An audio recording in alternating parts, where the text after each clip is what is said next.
with you and to drop my case against you.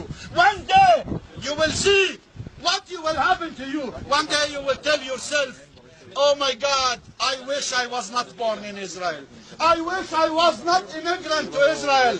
Ask yourself, I challenge all of you, if any of you, his grandparent, was born in Israel, I will replace him my house. I will give him my house. Just 2 generations. If your grandparents was born in Israel, I will give you my house. But no, look to yourself. 66 years. 66 years. This is a state. Look to Roma. Look to Palestine. Look to England. They were occupying 2/3 of the world. Where is it? Where is Roma? And now Israel want to occupy Palestine. This is anti-logic.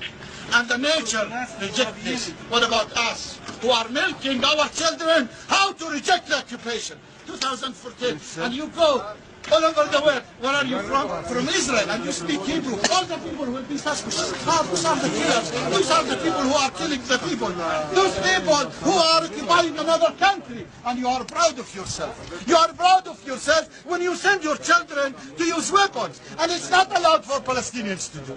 It's not allowed. We came to you in a peaceful demonstration to tell you, what are you carrying from weapons will never work with us. We have faith in our chests. You have guns in your hands, and one day you will drop it. But our faith in our chests will never be evicted. That you must know it. And we will meet you again and again. Again and again.